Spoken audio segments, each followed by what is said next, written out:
We're going to get started. I'm ringing the bell. Welcome to Rotary Club of Salem.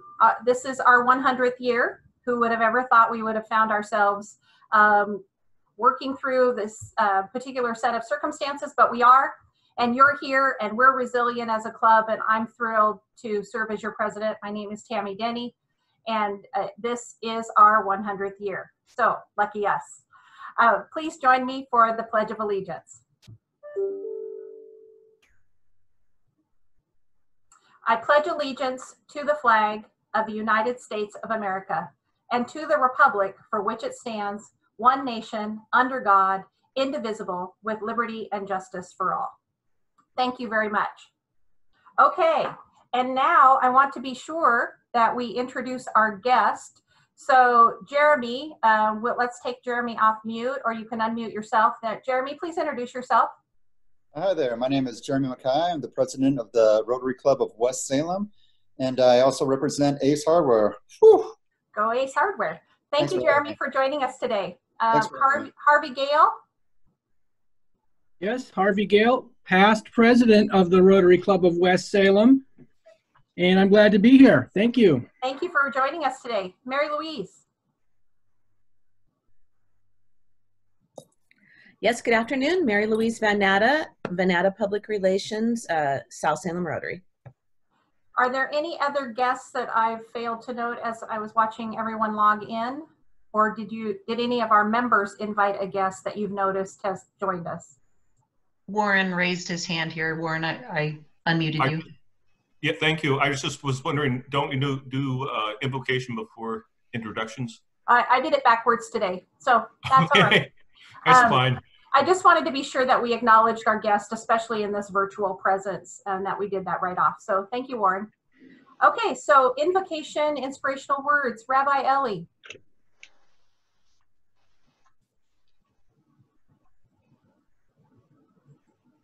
Are you on mute, sir?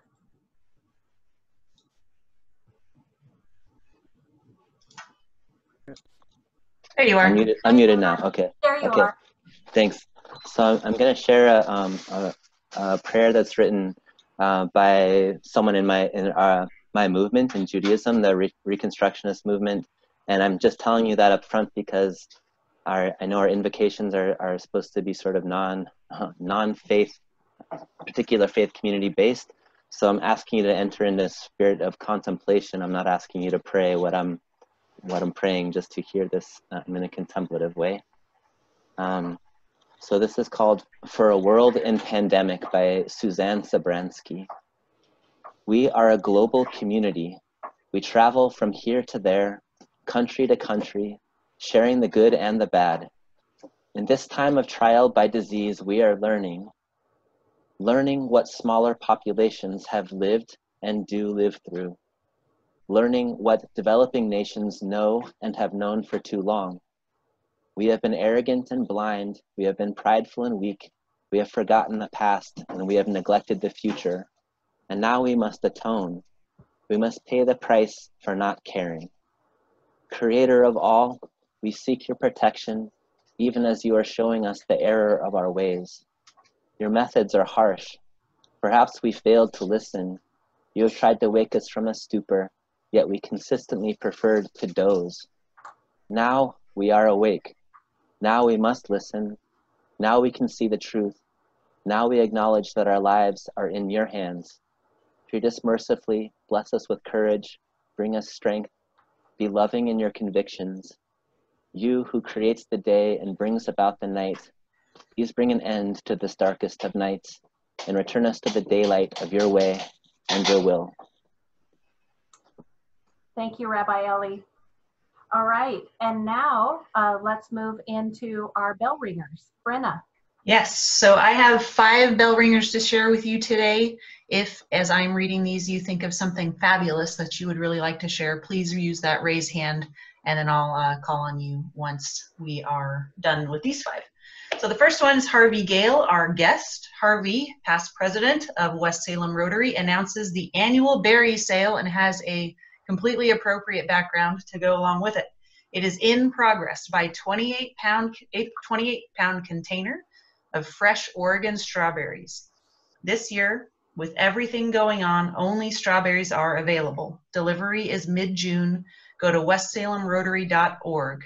Oh, his salesperson number is 4750. Harvey, you might want to type that into the chat area. Ring the bell. All right, John McCauley is ringing the bell on behalf of the Salem Rotary Foundation to thank all of the club members who continue to support the foundation through bell ringers and gifts. The ongoing generosity of the Rotary Club of Salem members to not only the Salem Rotary Foundation, but to a wide variety of community service organizations is truly inspiring. Ring the bell. Tammy Denny is going to ring the bell to bring some levity to our meeting. President Denny is just weeks away from completing her service as our club's president. As everyone knows, she is employed as the legislative director for the Oregon Dairy Farmers Association. So here it goes. Did you hear about the farmer that failed dairy farming school? He didn't work well with udders. Ring the bell. Go dairy. This is very different to not being able to hear everyone's laugh. Let's see, Adam Kohler is ringing the bell for members of the Good Works Committee who were able to assist in the evaluation and awarding of the Good Works small grants for this year. Last night, the final steps of approval were completed by the board, and the announcement of the winners will be shared with the club at an upcoming meeting.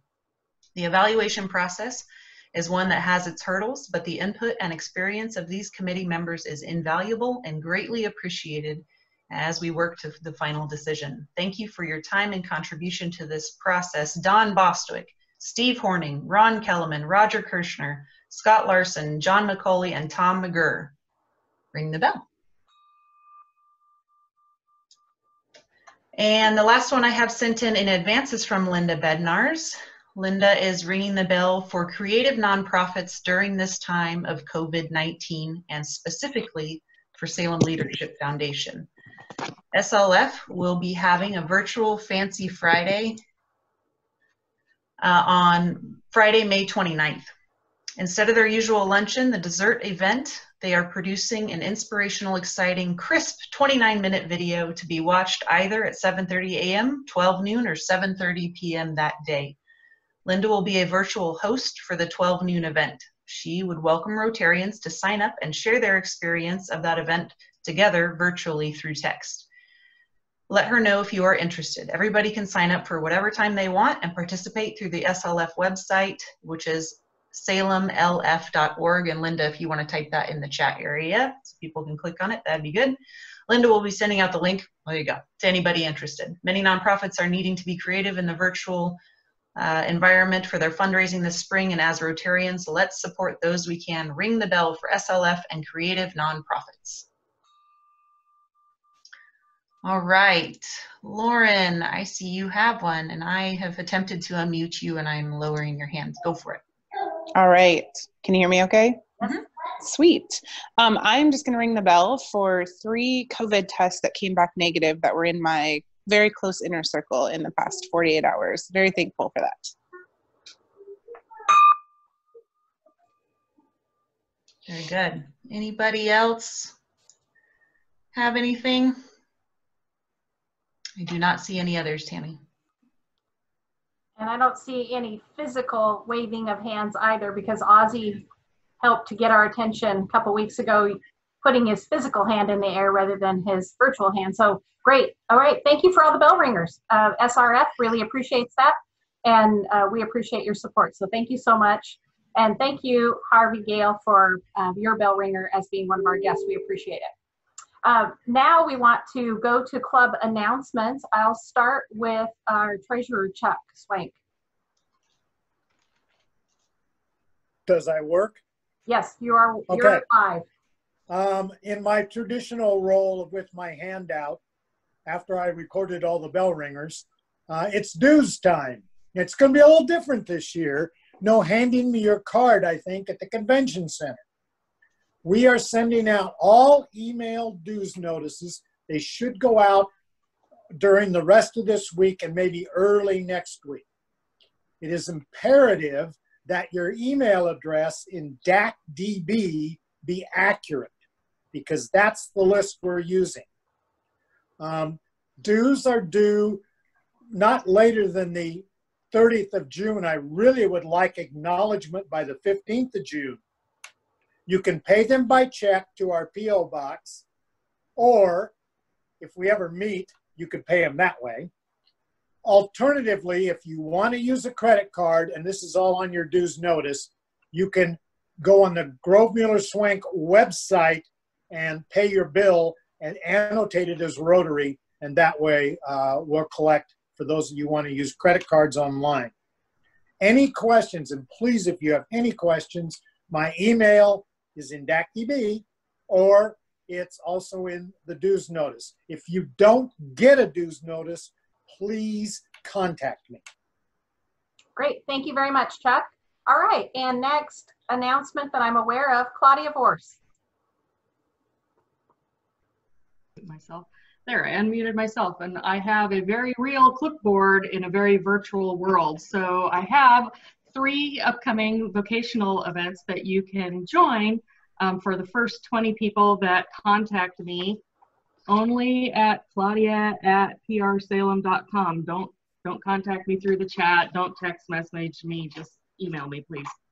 So the first one is coming up this Friday, and what we've done with Mary Louise and Vanada and Spire is we've produced 3 The Skyline is Changing in Salem opportunities with partnering with Salem City Club. So if you're already a Salem City Club member, please don't sign up through here because you're already grandfathered in. The first one this Friday is Deputy Chief Felshaw talking about the new police department and giving an update and some video and talking about what's happening there. The next one on Friday the 22nd is our own Mark Hunter with an update on UGM's facility being built. And the third one on May 29th is Rich Duncan with the talk of the town about 5 or 6 different projects that they have going on around town. And why these might be interesting is if you've been on lockdown and quarantine and staying home for the last 6 to 8 weeks, Salem looks very different. There's a lot of stuff. Construction didn't stop. The skyline is changing. So these should be of interest to you. So I can invite 20 people to each of these. So if you will email me your interest, which one you might be interested in again, and we can give this information in e-blast too. But I will send you the link once I have the list of who wants to attend which one. Thank you. Thank you, Claudia. Okay. Is there any other announcement that I'm not aware of or I've forgotten? Renee? Yep. Oh, Renee, that's right. Thank you. I asked you to do that too, and I just didn't write it down. My apologies, Renee. Go for it. Okay. I raised my hand. That's all right. So last fall, I was privileged to be able to visit several of our neighboring clubs to share about our centennial project, the amphitheater in Riverfront Park. Sponsoring club in Portland asked for something a little bit different. They said, yes, we want to hear about your project, but we also want to hear, what have you been doing for the last 100 years? So we were invited to visit their club, which of course turned into a virtual visit. They are doing something a little bit differently where they record their meeting and then you can view it by YouTube. So on Monday of this week, I was joined by Steve Martin with a expanded centennial moment, and then Ken and Barry joined to give an update on the amphitheater. They were so appreciative, those that were in the room and in the recording session, in the virtual room and recording session. And they have sent us the link, and President Tammy said that she would send that out to each of you so that you could see what we did for the Portland Club. Thank you very much, Renee. Thank you for coordinating that, and thank you for Barry and Ken and Steve for being part of that. I was supposed to be, and then I was summoned into a meeting with the governor. So when the governor calls, you go. I appreciated the club's participation and appreciated the invitation by Portland. And again, Brenna has put the link here in the chat room, but if you miss it, it will be in your e-blast next week. I don't think we have any other announcements, any other hands that you're seeing, Brenna, that I need to, okay. Well, without further ado then, Linda Bednars will introduce our speaker. Linda. All right. Let's see, am I unmuted? Oh, I am. Okay. Thank you. President Tammy and fellow Rotarians, it's my pleasure to introduce someone who really doesn't need an introduction, but Jimmy Jones. I have been a pleasure to serve on the board for Mid-Willamette Valley Community Action Agency in the last several years, and I got to participate in hiring Jimmy, which has been a great thing as the executive director of the Community Action Agency here in town. He is an amazing leader, and as you know, he's a real expert in homelessness, has worked in this area for many years, and is an expert not just of our local area, but around the state. He also leads the agency very successfully during this very difficult time.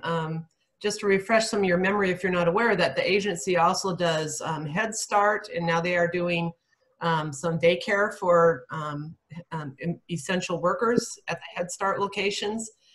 They also do energy assistance, nutrition first, weatherization, childcare resources, and reentry programs. All these are still trying to operate the best they can during this time period. And then what they're really known for is our RCOS program serving the homeless in this community. Jimmy will be updating us about that and what they're doing. Just a little tidbits about he is a father of 6, grandfather of 4, and I like this. He loves long distance backpacking, long distance running, reading, baseball, going to mass at St. Edward's, and he says he used to love Zoom meetings. I don't know what that meant used to, but anyway, he should be sharing some really good information for us about the current homeless situation and future ideas. So please welcome Jimmy Jones. Thank you, Linda. It is a delight and pleasure to be back again speaking to the Rotary. This is the 3rd time, I believe, that I've spoken on this subject in the last few years, but it's been a while since I've been back, so I'm really glad to have the opportunity to talk about it a little bit more again. Linda did a great job there of talking about all the other work that the agency does. It's a very large agency. We have 8 program areas that are really focused on eliminating poverty and abating poverty and providing a pathway to self-sufficiency for low-income individuals in our community. And we're very proud of the work that we're doing in a lot of different fronts.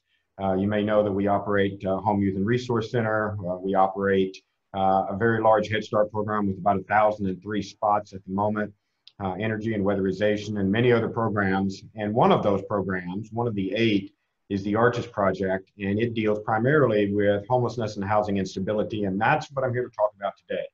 I have a very brief PowerPoint of around 6 slides that I'm going to go through fairly quickly so I can save plenty of time for questions at the end. So bear with me just one moment while I try to figure this out. So that's going to share the screen, and then I'm going to turn the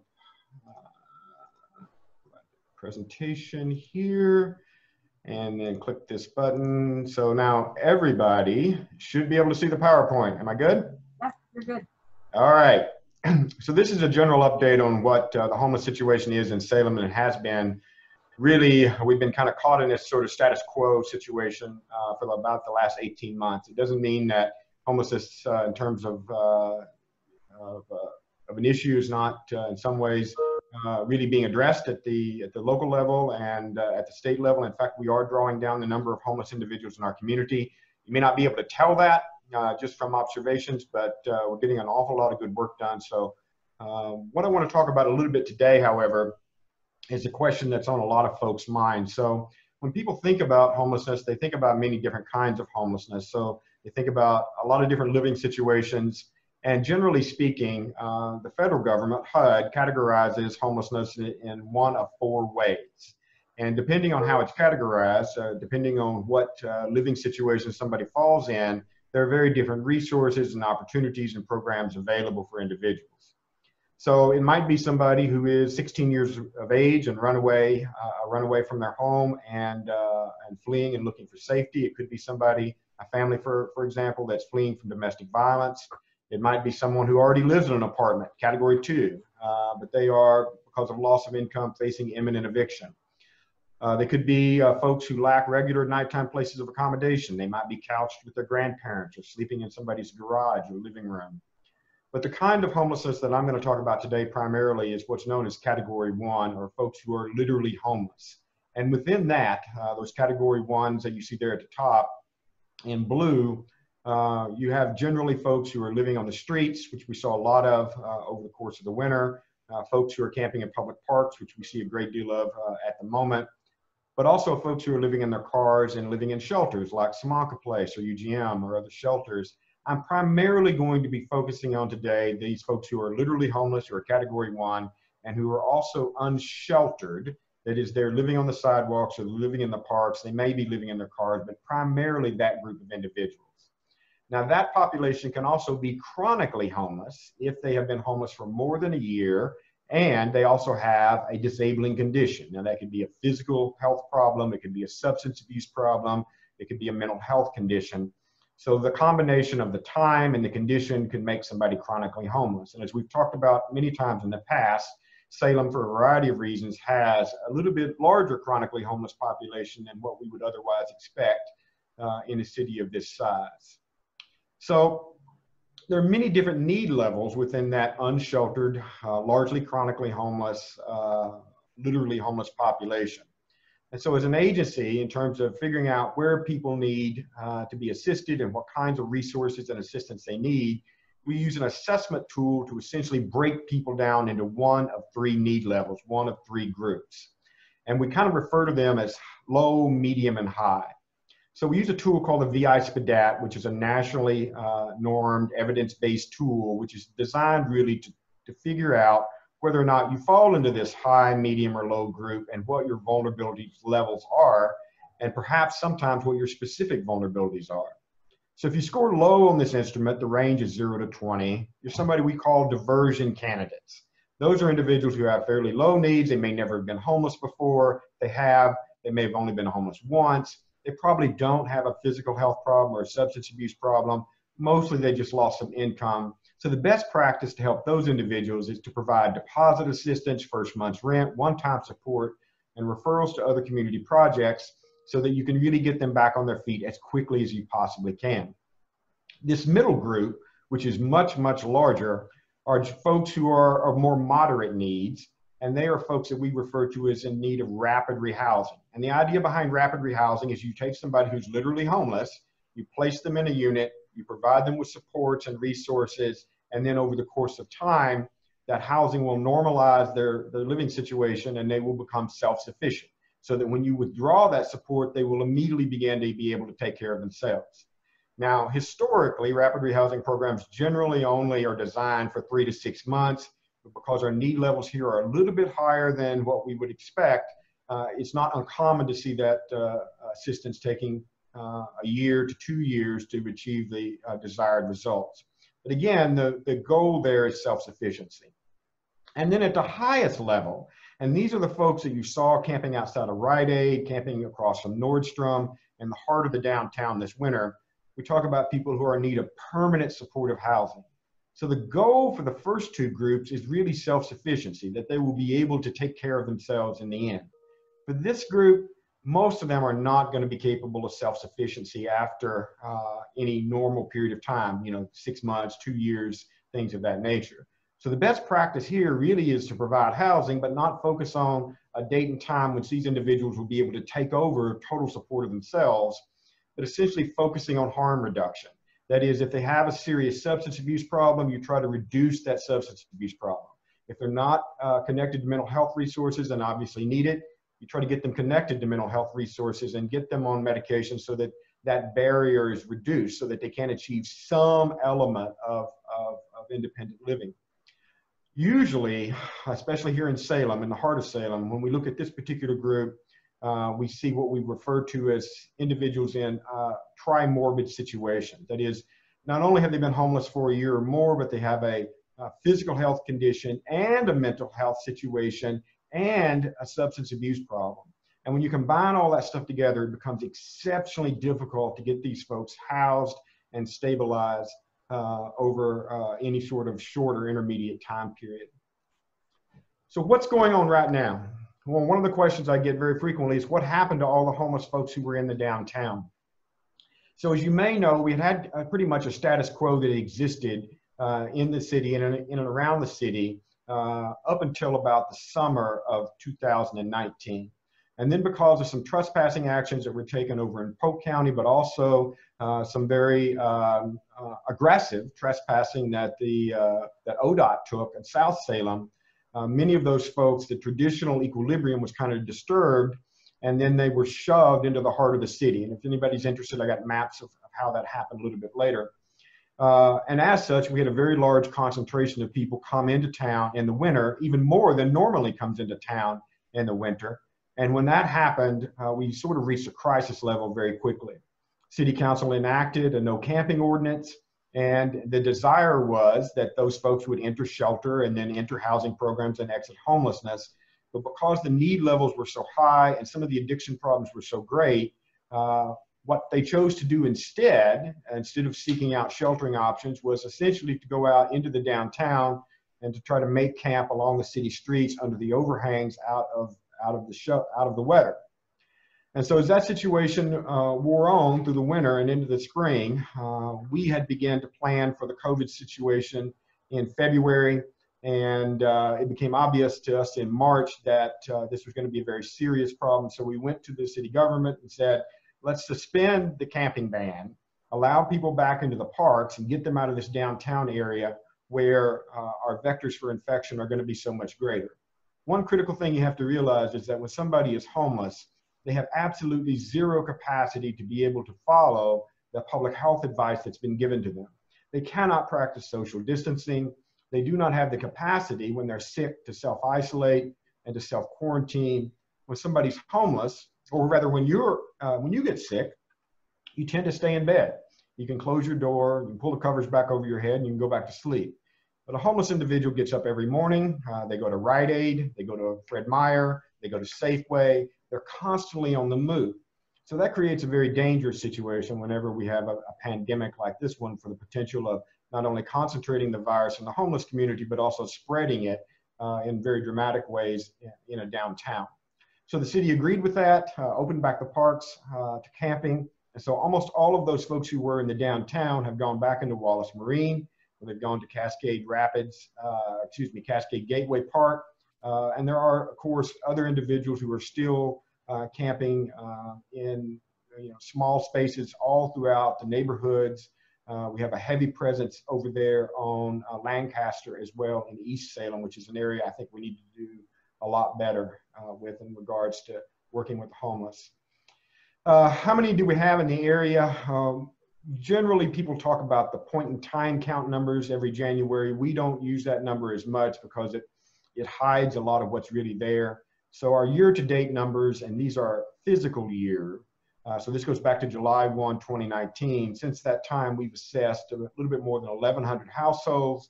In terms of adults and children put together, about 1,900 individuals who are of various types. Some of them fall into that diversion category, that green. Some of them, most of them are rapid rehousing that fall into that yellow or orange category, but quite a few of them, a large, about a third of them, are permanent supportive housing types. And those are really the toughest ones to deal with. A lot of them, too, went into the motel program I'm going to tell you about in a moment. When the COVID crisis emerged, we decided to model a sort of best practice program here on ones that were taking place in Seattle and San Francisco and other West Coast cities. So we've been keeping about 130 individuals in motels for about 8 weeks now. So that has helped draw down what the homeless presence on the street was prior to that motel program. This is overheads of the two primary areas where most of the homeless population went to after we were able to get them off the downtown streets. They went back to pretty much where they had came from more than a year and a half ago at this point, back to Wallace Marine and back to Cascade Gateway Park over there off Turner Road there near the Walmart. And there are still heavy presences, as I said, elsewhere, especially in East Salem, especially north along Lancaster, Portland Road areas, where we see quite a few people camping as well. But I think for most people who live and work in the downtown, they're sort of surprised and shocked almost by the what seems to be a considerable reduction of the homeless population in town. So as we talked a little bit about earlier, the agency operates 8 different program areas, and one of those 8 program areas is ARCHES. And what are we doing through all of this? Well, a lot. The agency as a whole at the moment is about 85% remote. All of our program areas are still working. We're still getting services taken care of. We're still providing supports for families and for individuals and for the homeless. It's become much more challenging in this environment, but we are able to, have been able to in the last week to begin to open a few more things back up. That said, Taylor's House, where we shelter runaway and homeless youth, was always open at nearly full capacity throughout this crisis. The Arches Project has been nearly almost always open throughout this as well. Some areas we just regarded as so serious we couldn't close down regardless of what the public health condition was. So with regard to what we're doing with COVID-related issues, we've got a couple of things going on here. We have a new prevention program starting today. We have about $800,000 in state dollars, which we have to spend in about a month.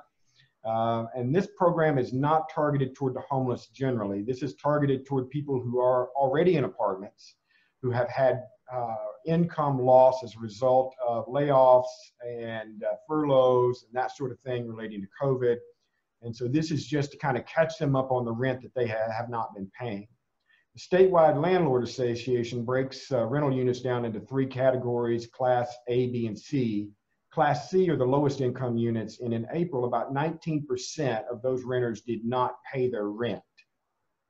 Now, we don't have the figure for May yet, but we anticipated it's going to be much greater. So I believe that $800,000 will go very quickly.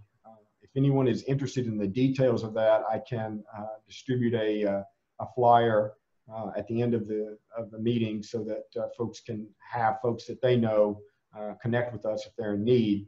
The other thing that we're doing that's COVID related is this motel sheltering program. We have any COVID positives among the homeless population in one of 4 motels. There's only been a handful of those for a variety of reasons, but most of them are medically fragile individuals over the age of 50 or who have some other underlying health condition. When we get back to that literally homeless population, about 30% of them have some kind of lung disease, COPD, just generally impaired lung function. And we took that very seriously because we worried that if the virus made a whole lot of inroads among the homeless population, that they would be very negatively impacted very quickly.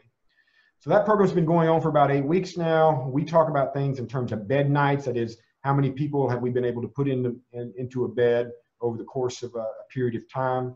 And over those 8 weeks, we provided about a little bit more than 3,000 bed nights at a cost of about $275,000. That money has come from the state, but it's also come from the Coordinated Care Organization, Pacific Source, and a few other things. We anticipate that motel program running into mid-June, maybe a little bit longer, depending on resources. Our board has also expressed some interest in an organized camping program. This is not something the agency's ever really considered in the past, but we are continuing to explore options because when this is over, there's going to be a lot of questions that have to be answered. And that's on top of our regular work. We're housing about 150 households a month. We work with the City of Salem's HRAP program, and we've taken around nearly 300 chronically homeless individuals who have been outside an average of 7 years and placed them into apartments all around Salem. The agency is operating outreach centers in the Santiam Canyon, at Mill City, and in Polk County and at Dallas. We are just opening up another one at the Jim Seymour Center, Catholic Community Services on Portland Road, that we're real excited about. We're primarily going to be sending families there. We realize that Arches site can sometimes be a very intimidating environment for folks who are of lower needs and who have just recently become homeless and need, some one-time assistance. So we've got a second site up and running for those sorts of folks. And we really hope to get something back up going in Woodburn pretty quickly as well. That's been an area that we sort of walked back from a little bit about 5 or 6 years ago, and we really need to get back into in a more consistent way. Our day center at Arches has been open throughout this to varying degrees. We have about 35,000 duplicated visits every year, meals, showers, laundry services, and all of our housing programs. Our outreach through all of this is something I'm pretty proud of as well. We have about 6 staff members going out to make contact with folks on the street, going out to the camps, providing them with food and with tents and sleeping bags and tarps and other resources they need to make it through this crisis. On top of that, our mobile showers, which we had to shut down for health reasons, and we're getting closer to the point we can bring those back as well, and that's a real need in some of these outlying camping areas. Lastly, we're also working with the city of Salem, the new Redwood Crossing facility with 38 units that's going to be opening up this summer. They own the property and they're providing the vouchers. We're providing the on-site case management for that site. That population there will mostly be high needs homeless individuals who were not well suited because primarily of severe addiction issues or severe mental health issues to the kinds of scattered sites housing that was the hallmark of the HRAP program. We're working with the city of Salem to help bring a navigation center to the region. That's kind of on hold at the moment with the budget crisis that the state is facing in terms of the revenue that it's going to bring in because of the virus situation. And we're doing a lot of work with veterans as well. We operate the Marion County Veterans Service Office. We're close to getting a grant per diem program, a GPD program, which would help subsidize shelter beds for veterans in our community as well. So my last slide is just some kind of policy questions that I'll just pose to the club, and then I'll stop and allow anybody to ask what questions they may have. One of the questions I get very frequently is, are things getting better? Is the situation improving? And the answer to that is yes. You just may not be able to tell it. You know, we have a very large number of unsheltered, chronically homeless individuals because of some decisions that have been made. They were concentrated in the downtown area in particular, and that's created the impression that the situation really is getting worse, I think, instead of better. But we have housed hundreds and hundreds of these individuals over the course of the last 3 years in particular, and we are seeing a reduction in terms of not only the vulnerability levels, but in terms of the total homeless population. There are some problems out there that we just are not going to have easy answers for in the near future. If you look at that downtown area in particular, many of the people who are camping on the street there have fairly serious mental health problems. 30 years ago, they would have been in the state hospital. And so that population in particular is very difficult to house and keep housed. Doesn't mean we can't, doesn't mean we haven't had pretty big success stories at times on some of them, but it's going to take time and patience for those best practice approaches to really work and be successful. One of the other things, especially as this issue has been so contentious, is what is the real cause of this problem? Is it you know, just because of choices that individuals are making bad choices? Is it failed morality, or is it something else?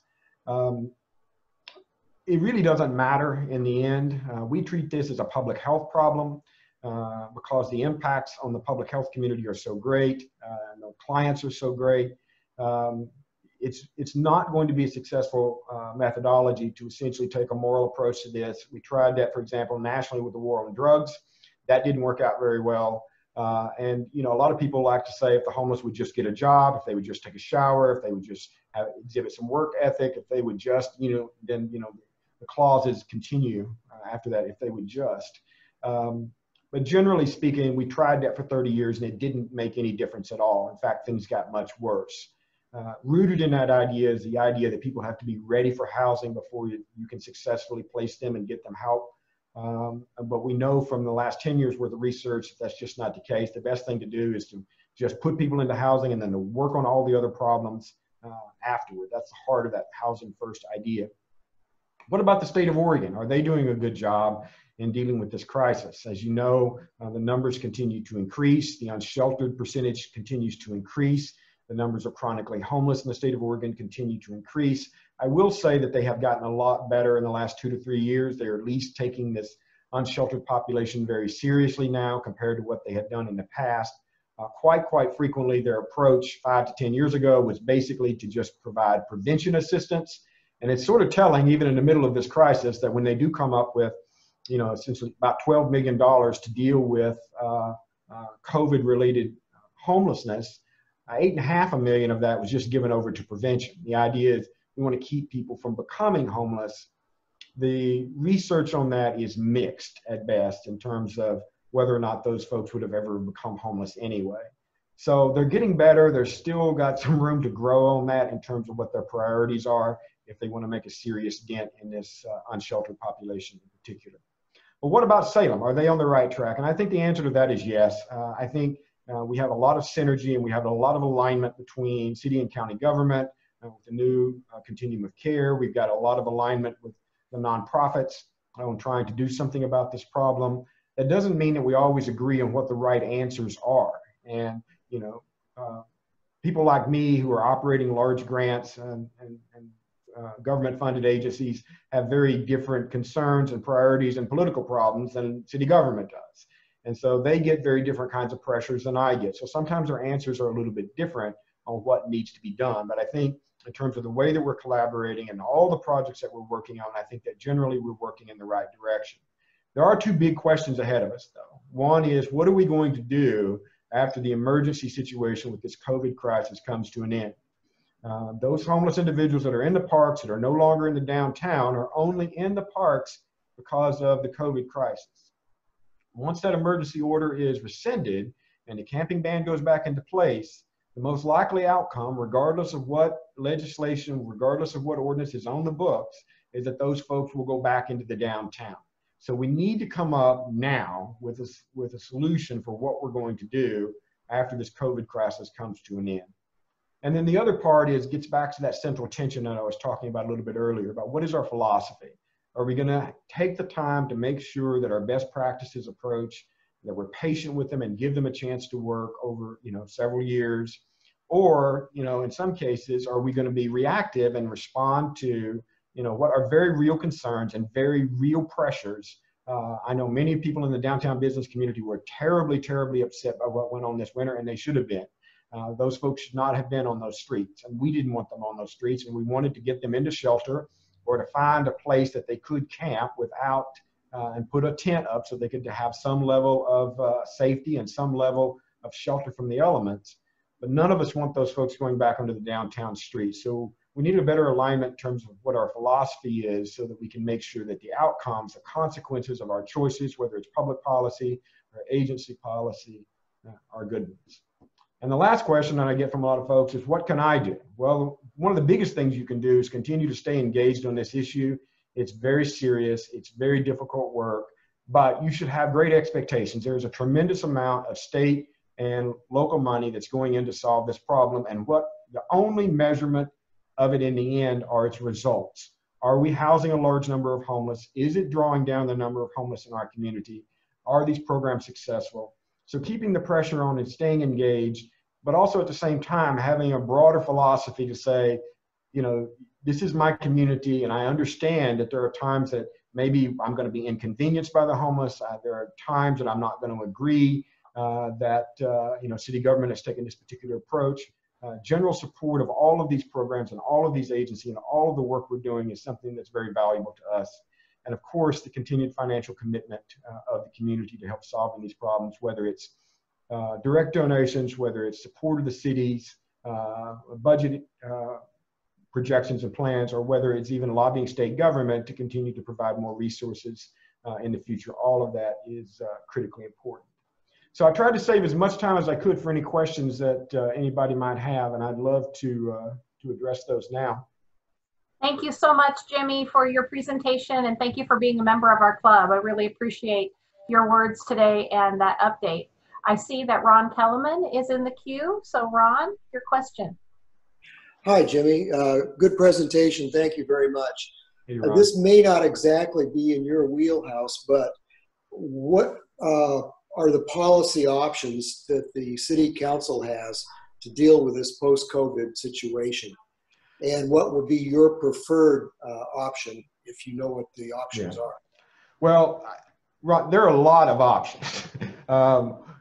What we see nationally, especially in a lot of medium-sized cities, is that they vacillate back and forth between the recommended best practice approaches and sort of law and order approach, where everybody gets fed up with all of the situations and circumstances that surround especially unsheltered downtown homelessness, and demand that let's pass city-wide ordinances, let's pass camping bans, let's arrest everybody.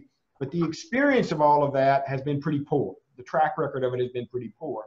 So you know, I am fairly moderate on most issues, and I do believe that we have to come up with an answer to one fundamental question: when the COVID crisis ends and when folks are going to be exited from the park, where will they be allowed to go?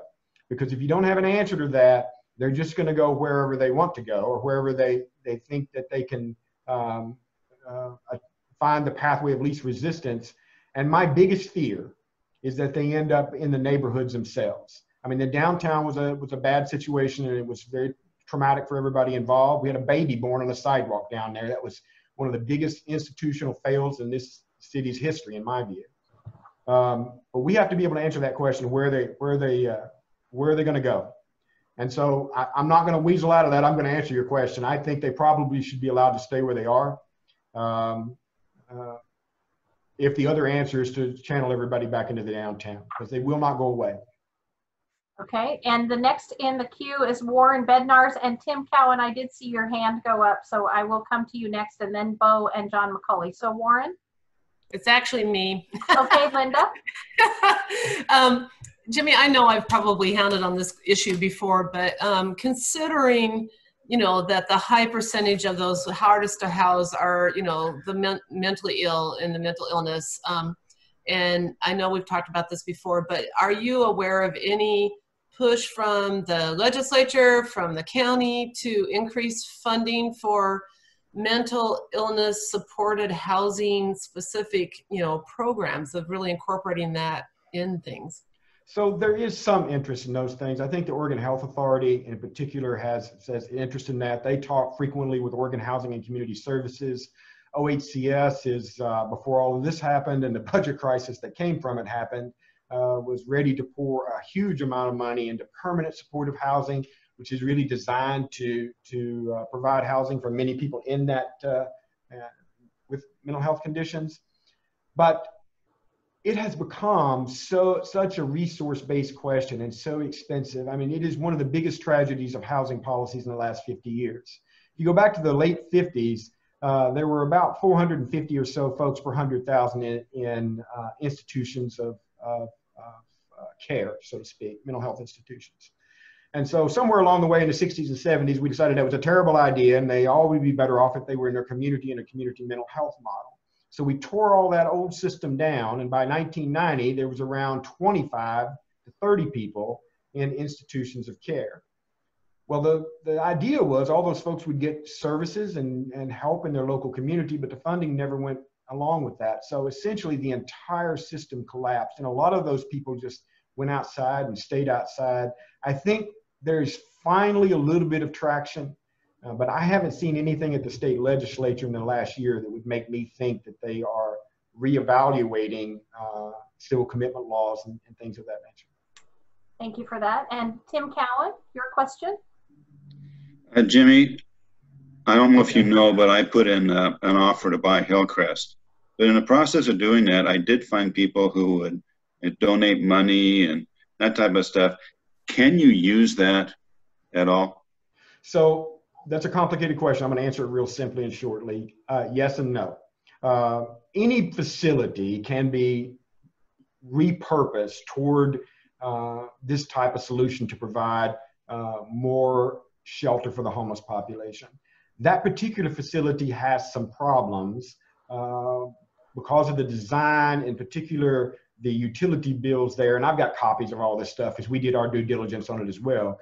The utilities there were just ungodly expensive. The electric bill in particular was very, very high. There is a water situation as well in terms of the water rights were sold off. So either the water rights would have to be reacquired or a new city water system would have to be laid into that location. And as you well know, the cost of the water always just explodes every sort of construction project. I think it could, especially with this COVID crisis having changed our math here a little bit, I think it could be used in a positive way. Before it happened, I probably would have advised against it because of the cost of the facility. Yeah. Okay, and John McCauley was in the queue, but I think his hand went down. So Bo, Nylene, you're next. Yeah, hey, Bo Nylene here. My question is really more around just kind of a better understanding. I know there's a lot of different reasons why people are homeless. Do you guys track or have any statistics on, you know, how many is due to mental illness or drug addiction or trauma or some different level like that?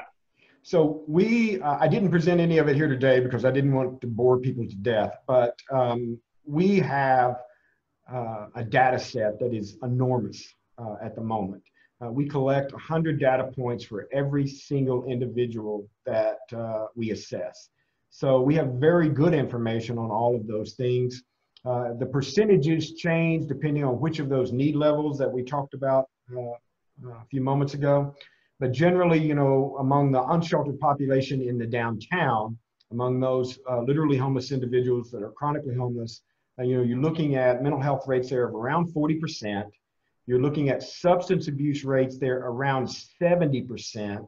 And if you want to just talk about general trauma, regardless of the source, it's almost universal among that population. Many of them had a first experience with homelessness as a youth. They were either runaways or they were abandoned by their family. There are quite a few of them that are drawn into sex trafficking and prostitution networks. There's an immense amount of violence against women among that unsheltered community. I mean, the numbers are all shockingly high when we're talking about that population. If we back out of it and look at the other populations as well, you still see exceptionally high numbers, especially for substance and especially for trauma-related issues. Okay, and Richard Pine is now in the queue. Richard? Is there an existing building in the Salem area that you think would serve the chronically homeless well? And if there's not an existing building, what would be the characteristics of a building that would be preferable for the chronically homeless to camping outside? Okay. So part of that gets back to a numbers game. So how many individuals do we have outside in Salem Kaiser? And if you taking the research that we have on that issue, that number is pretty large. It's about 1,800 individuals. Now, of that 1,800, around 400 of them are in their cars, okay? So they are just moving around all the time, and they're not the individuals that draw a whole lot of attention on this issue. After that 400, there are another 360, 380 or so that are in a shelter. So you begin to pair this off. There are about 1,000 individuals that camp outside on a regular basis in terms of tents or streets or things of that nature. So it would need to be, if you were going to essentially create a location for folks to go to, whether it was a building or a very large camp, it would need to be something that would at least be able to house a third of that to half of that. A lot of times folks won't go to things like that. Homeless folks won't go to things like that because part of their trauma is being too close to other individuals. They want to space out. They want to be, you know, a quarter mile away from anybody. But when we do have buildings and we do have camping facilities, I think 1/3 of those individuals easily would come to that sort of thing. Okay, thank you for that. And John McCulley, I saw that you were in the queue earlier and then you went away. So to you, sir. Just a minute, you're on mute. Brenna's going to cue your mic. I unmuted you, John. There you go. Go ahead. My previous question was answered or asked by Tim, so I didn't need to ask my question. But I do have one related to, is there a community in the United States or even internationally that has successfully or at least made positive approaches to dealing with this issue, and what have they done? So the answer to that is quite a few, honestly. And there have been some places that have been able to declare, for moments in time anyway, that they've reached functional zero. And that's sort of a, you know, an accounting methodology which says we don't have anybody on our list today. We might have somebody tomorrow or 2 weeks from now or whatever. But there are a lot of places. The COC in southern Mississippi has virtually wiped out homelessness there.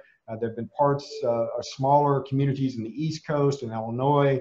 The one common thing that they have is they don't have West Coast homeless populations in terms of total quantity. So our population in Oregon is very, very large. Probably 16,000 unsheltered, or excuse me, 16,000 literally homeless individuals in Oregon. And when you're talking about providing housing for that number of people, you're talking about a lot of money. So the places that have been able to make inroads into it are usually smaller. They have smaller homeless populations. They are well funded. That said, we're part of a collaborative called Built for Zero, which is a national movement of local communities across the country. And Built for Zero is essentially designed around the idea that even if you can't solve it today, as long as you can start showing that your total homeless population is declining, eventually any number that continues to decline will reach zero. So the idea is that your system is built to achieve zero. And I think we have seen a reduction in terms of especially the chronically homeless population here. But I got to be honest with you, we're 20 years behind in this community where we should be on this issue. Even Eugene, who everybody thinks is 20 years ahead, you go down there and they still got a lot of problems too. This is a generational problem, and it took 30 years to get us here, and it might take us 30 years to get out of it. Okay, and we have the one last question. I believe that's Warren. Oh, hi, thanks. Yeah, hey, I'm in great support of the UGM's expansion from 150 beds to 300 beds, which is obviously, what, 1/7 of what you really need to solve. Is that the thing? Do we need a UGM? More shelter? More shelter, more UGM space, basically? So the answer I would have given you in November is yes. And I'm a big supporter of UGM. They're doing a fantastic job, and the expansion of that shelter was desperately needed. You also have to realize that UGM has policies that they expect people to conform to, and especially with regard to substance use, and with substance use rates being so high outside, there are individuals who just cannot get to a point where they can practice sobriety enough that they can maintain that kind of shelter. But the big movement in Oregon, just as little as 3 months ago, was toward pouring a huge amount of resources into expanding our shelter capacity. And the idea behind shelter is that you begin to normalize somebody's experience. You take them outside with extremely high need levels, you get them into shelter, things get a little bit better. And then after a time, you get them into a housing program, and then maybe on the backside of that, they can stabilize. In a COVID environment, if this thing is going to stick around for a couple of years, if you look at where the virus has been super concentrated and super spread, it's been in places like nursing homes. It's been in homeless shelters in San Francisco and Boston. I get very nervous about talking about crowding them all back into one building when I see what's happening with the infection rates around the country. And of course, we don't know how all of it's going to work out, but I do think that's a big part of the solution. Thank you, Jimmy. And my apologies, there is one more question, Kim Van Osdal. Thank you. Say, Jimmy, when you talk with homeless folks, when you poll them for what they want, what their proposed solution would be, or what sort of a preferred future they would see for themselves, what sort of themes come through that conversation? Or is there even anything like a consensus? You'd say, well, here's generally what the homeless people say about themselves and about what they want and how they would solve the problem. You know, in 5 years, you're the first person who's asked me that question. That's a really great question. So the answer to that is it's both mixed, but also pretty consistent. And by consistent, what I mean is all of them want something resembling normalcy. They want to be safe and secure. They want a place to safely store their belongings. They want a place to sleep in a bed at night. They don't want a whole lot of rules put on them sometimes, but neither do the rest of us for that matter. What they're looking for is some level of stability in their lives. Now, a lot of times when you talk to them, they'll say things like, I don't want any housing. I don't want any help. I've tried that. I don't want to go to the UGM because they'll make me stop drinking or stop using drugs or start praying or what, you get that commonly. No. A lot of times that's just a defense mechanism by folks who want to believe that they have chosen to be in this particular reality, in this particular situation. But I've done this work for a while, and at the end of the day, I think you may have to ask somebody 100 times, but eventually all of them want to be inside. 99% of them do anyway. And I think that most of them want some kind of housing. Most of them want to be in a safe shelter environment. And very few of them, especially as they age, want to be outside. So I'll close with this. The average age of death among our homeless community is 52 years of age. They're aging much more rapidly than their chronological age because they're having to live in this environment. And we have people, 20 or 30 die every year outside. Someone get sick outside and go into hospitals. And usually when they hit around 50 and those sort of chronic health conditions begin to manifest, they get a lot more serious about getting housed. Okay, and that's all of our questions. So thank you everyone for your questions. Let's show Jimmy how much we appreciate his presentation today. Thank you, Jimmy. Thank you.